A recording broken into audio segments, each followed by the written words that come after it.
या अल्लाह खैर करें। वो देखें नज़र आ गए ये अल्लाह तेरा शुक्र है। मैं दरिया रावी पर मौजूद हूँ और मेरे साथ महबूब अली मौजूद है जो गोताखोर हैं जिन्होंने अपनी सारी ज़िंदगी दरिया रावी पर गुजार दी है। बहुत से लोगों की जानें बचाई, बहुत सी लाशों को यहाँ से बाहर निकाला और इंसानियत के लिए बड़ा अच्छा ये काम कर रहे हैं। आपने तो अपनी ज़िंदगी में बड़ा कुछ देखा होगा दरिया, कभी खौफ नहीं आया? अल्लाह का ही खौफ है और सानू कोई पानी का खौफ नहीं है। भगवान की खिदमत कर रहे हैं क्योंकि साडा कोई पता नहीं होंदा नीचे गया भी ऊपर आना या नहीं आना। कई ऐसी चीज़ां भी होंदियां ने जे नाला अड़ जाती है, छड़ाने छाने बंदे दा साह खत्म हो जाते हैं। कितने लोगों की अब तक आपने जानें बचाई? 2200 आदमी की जानें बचा चुके हैं सन 1973 तो लैके हुण तक। 3000 जी डैड बॉडी 3500 इनकू वो असीं कट चुके। खुदकुशी करन आया हो जिन्हें छलांग ला दी होए तुसीं उन्हें बचाया हो? 2500 आदमी है। औरतां आउंदियां ने छाल लगा देंदियां ने, कोई बच्चे समेत चली जांदियां ने। अंकल कितने बच्चे हैं आपके? 4 जी। कितने बेटे कितने बेटियां? 3 बेटे 1 बेटी। अच्छा, तो मुझे ये बताएं कितने सालों से यहाँ पे काम कर रहे हैं? इत्थे असीं 73 दे 1973 यानी कि कितने साल हो गए होंगे 73 के अंदर? हिसाब कर लो साल मेरे हाले कोई जिंदगी गुजर गई मेरे ख्याल से। जिंदगी इत्थे ही बशर हो गई जी, गुजर गई जिंदगी। यार ये जिंदगी नाल प्यार कोई नहीं है? प्यार है जी, अपनी जान भी बचाओ और अगले को भी बचाओ। अच्छा, हाँ जी, अगला भी महफूज रहे, आप भी महफूज रहे, उन्हें आराम से किनारे ले जाओ। इतने सालों से मतलब जब से जवानी स्टार्ट आपकी हुई है, मतलब अपनी सारी ज़िंदगी अपनी सारी जवानी जो है अब तो आप बुढ़ापे की तरफ आ गए, सारी ज़िंदगी इधर लगा दी है जी। आपने तो अपनी ज़िंदगी में बड़ा कुछ देखा होगा दरिया, कभी खौफ नहीं आया? निजी खौफ सिर्फ अल्लाह का ही खौफ है और सानू कोई पानी का खौफ नहीं है। कभी आपके बीवी या बच्चों ने आपको मना नहीं किया कि अभी इस उम्र में तो ये काम छोड़ो? वो कहते हैं बच्चे छोड़ो, हुण आपकी उम्र बहुत ज़्यादा हो गई है, छोड़ो। मैं यार लगन दे साना सी वावा अच्छा काम कर रहे हैं, भगवान की खिदमत कर रहे हैं क्योंकि साडा कोई पता नहीं होंदा नीचे गया भी ऊपर आना या नहीं आना। कई ऐसी चीज़ां भी होंदियां ने जे नाला अड़ जाती है, छड़ाने छाने बंदे दा साह खत्म हो जाते हैं जी। मतलब कितनी देर तक पानी के अंदर आप सांस को रोक सकते हैं?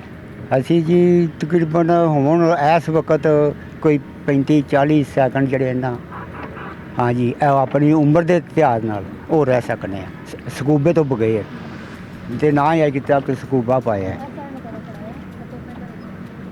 अच्छा जी कितने सेकंड बता दस्या तुसीं? 40-45 सैकंड। 40-45 ਸੈਕਿੰਡ ਤੁਸੀਂ ਮਤਲਬ ਕਿ ਆਪਣੇ ਆਪ ਨੂੰ ਪਾਣੀ ਦੇ ਸਾਂਸ ਨੂੰ ਰੋਕ ਸਕਦੇ ਜੇ। ਉਹੀ ਜਿਸ ਤਰ੍ਹਾਂ ਤੁਸੀਂ ਇੱਕ ਗੱਲ ਕੀਤੀ ਹੈ ਕਿ ਮਤਲਬ ਕੋਈ ਚੀਜ਼ ਅਗਰ ਐਸੀ ਮਿਲ ਜਾਂਦੀ ਹੈ ਤੁਹਾਨੂੰ ਪਕੜ ਲੈਂਦੀ ਹੈ ਤਾਂ ਖੁਦ ਵੀ ਕਦੀ ਨਹੀਂ ਸੋਚਿਆ ਕਿ ਮੈਂ ਮਤਲਬ ਇਹ ਹੁਣ ਕੰਮ ਛੱਡ ਦਿਆਂ? ਨਹੀਂ ਜੀ, ਅਸੀਂ ਸੋਚਿਆ ਹੋਈਏ ਆਵਾਮ ਦੀ ਖਿਦਮਤ ਕਰੀ ਜੋ ਖੜੇ ਇਹਦੇ 'ਚ ਹੀ ਸਾਡੀ ਅੱਲਾਹ ਤਾਲਾ ਨਾਲ बख्शीश हो जानी है। कोई ना अल्लाह ताला ने चंद लोगों को चुन लिया है ऐसे नेक कामों में। अच्छा मुझे ये बताएं कि कितने लोगों की अब तक आपने जानें बचाई हैं? तकरीबन असी कोई 2200 आदमी की जानें बचा चुके हैं सन 1973 तो लैके हुण तक। ते तकरीबन 3000 जी डैड बॉडी 3500 इनकू वो असी कट चुके हैं। नहीं वो तो तुसी ਜਿਹੜੀ ਲਾਸ਼ਾਂ ਨੇ ਡੈਡ ਬੋਡੀਆਂ ਕੱਢੀਆਂ ਨੇ ਜਿਨ੍ਹਾਂ ਦੀ ਤੁਸੀਂ ਜਾਨ ਬਚਾਈ ਹੈ, ਕੋਈ ਖੁਦਕੁਸ਼ੀ ਕਰਨ ਆਇਆ ਹੋ ਜਿਹਨੇ ਛਲਾਂਗ ਲਾ ਦਿੱਤੀ ਹੋਏ ਤੁਸੀਂ ਉਹਨੂੰ ਬਚਾਇਆ ਹੋਏ? हाँ जी, वो तकरीबन कोई 2500 आदमी है 2500 ਆਦਮੀ जी। ਜਦੋਂ ਤੁਸੀਂ ਉਹਨਾਂ ਦੀ ਜਾਨ ਬਚਾਉਂਦੇ ਹੋ ਬਚ ਜਾਂਦੇ ਨੇ, ਪੁੱਛਦੇ ਨਹੀਂ ਜੇ ਵਜ੍ਹਾ ਕੀ ਹੈ, ਕਿਉਂ ਇਸ ਤਰ੍ਹਾਂ ਕੀਤਾ, ਉਹ- ਸਮਝਾਉਂਦੇ ਨਹੀਂ ਜੇ ਉਹਨਾਂ ਨੂੰ? वो घरों कोई लड़ के कोई घर दियाँ बड़े घरेलू मसले होंगे ने जी, कोई औरतां आउंदियां ने छाल लगा देंदियां ने, कोई बच्चे समेत चली जांदियां ने, उन्हां दे फिर घर दे मसले उन्हां नूं बुला के समझाईदा है ऐसे काम ना करो, ये तो हराम मौत है। हाँ जी, फिर वो आंदे ने घर वाले उन्हें मियाँ साहब भी आउंदे ने बुला के उन्हां जरा अच्छी तरह डांटीदा है जे अगों तो कोई फिर हरकत की तो तेरे नाल असीं बहुत भैड़ा सलूक करांगे जी। अंकल जी दरिया रावी इतना बड़ा है तो गहराई कहाँ पर है सबसे ज़्यादा? ऐसे गहराई वो उधर है। वो आगे जाके हाँ जी वो दरख्तों वाली साइड पे? जी। तो आपने हमें छलांग लगा के दिखानी है? ठीक है, दिखाएंगे दिखाएंगे इंशाल्लाह। मेरा दिल नहीं मान रहा क्योंकि आपको देख के मुझे ऐसे फील हो रहा है कि मेरे अब्बू मेरे साथ बैठे हैं, तो मैं कभी भी इजाज़त नहीं दूंगी कि मेरे अब्बू मतलब कि जाके लाइव इस तरह ये काम करें। तो मेरा तो दिल नहीं मान रहा, लेकिन बड़े लोगों ने हमें कहा था कि आप, मैंने एक प्रोग्राम यहाँ पर आकर किया था तो उन्होंने हमें बड़ा कहा कि आप जाके जो लाशें निकालते हैं उनसे जाके बात करें, उनसे मिलें, वो कितना टाइम अंदर रह सकते हैं और किस तरह वो लाशों को निकालते हैं। तो मजबूरी है हमारी। कोई बात नहीं है जी, इंशाल्लाह असीं जो भी तुसी साडे कोलों पुछोगे तुहानूं जरूर उन मुताबिक दसांगे। जिते ओ ते लै चल यार इस तरह ही जाएंगे पानी में? जी। कोई मुंह पे कुछ लगाना नहीं? ना जी। थोड़ा नहीं जी, मुंह पे कोई स्कूबा नहीं पा के ऐसा नहीं जाना सी। अंकल कुछ तो मुंह में लगा लेना अपनी सेफ्टी के लिए, नहीं, सेफ्टी बेटी के लिए। मैं साथ हूँ। हाँ जी, अल्लाह का नाम लेके जाइदा है, वो ही ले जाने वाला, वो ही ऊपर ले आने वाला है। असी तो उसका नाम लेके जाने ना अज तक किसी को बचाया, उन्होंने को कोई पैसे लैने ना, जोड़ा कोई डेड बॉडी और निकाली उन्होंने को असी खाना भी नहीं खाया। अच्छा, हाँ जी, खाना सिर्फ सानू अपने घरों खाईदा है गवर्नमेंट की जॉब है ये आपकी? जी। हाँ जी, हाँ जी, सिविल डिफेंस डीसीओ साहब अच्छा, जी, असी उन्होंने बताया था। चलें अभी पहले तो ये छलांग लगाए ना हम, उसके बाद फिर आपसे बातें करते हैं, फिर देखते हैं किस तरफ, इस तरफ से लगानी है। जिधर आप कहेंगे उधर चाल लगाएंगे। निकलें, छलांग कहाँ लगानी है और निकलेंगे कैसे? आपको पता चल जाएगा हमारी कश्ती कहाँ है। बिल्कुल जी, अब उधर निकल जाएंगे, फिर कश्ती उधर आ जाएगी, ऐसी तो कोई बात नहीं।